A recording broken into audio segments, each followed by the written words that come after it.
నాకు పెండ్లైనప్పుడు నేను పుట్టింటి నుంచి తీసుకొచ్చిన ఒకే ఒక్క స్త్రీధనం ఈ పాముల పట్నం. ఇది ఉత్తి ఆట కాదు.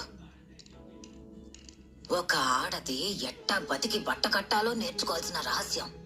రోజు సంపాదించిన దుడ్డు ఖర్చులకు పోను 5-10 అని రొంచెమైనా జమ చేసి పెట్టినావంటే ఒక రోజు ఊహించని విధంగా ఏదో ఒకటి జరిగి ఉత్తి చేతులతో నిల్చోవలసి వచ్చినప్పుడు అన్ని రోజులు కష్టపడి ఒక్కో పైసా కూడబెట్టుకున్నదంతా ఎవ్వరి సహాయం కోసం ఎదురు చూడకుండా మనకు ఉపయోగపడతాది.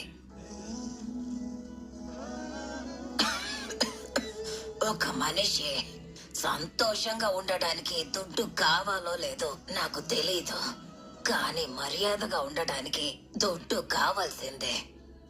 జీవితంలో బతకడానికి ఎవరైనా దుడ్డు అవసరం లేదు అని చెప్పినారంటే వాళ్ళకి దుడ్డు సమస్య లేకుండా బతుకుతున్నారు కాబట్టి అట్ట చెప్తున్నారని అర్థం.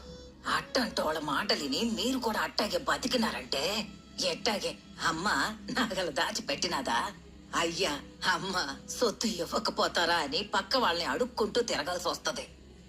చేసే పనిలో ముందు ఆడదానికి ఎప్పుడైనా స్వతంత్రం కావాలి. అట్ట అది మట్టుకు ఉండాదంటే మిగతా స్వేచ్ఛ ఆళ్ళు ఇళ్ళు ఏందే మీకు ఇచ్చేదే.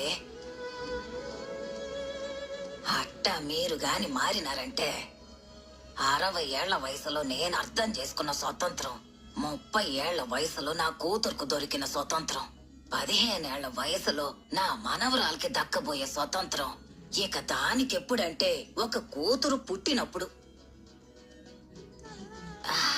ఈ ఊళ్ళో ఉన్న ముసలోళ్ళ నేనేమి అంతగా కష్టపడి బతికిందాన్నే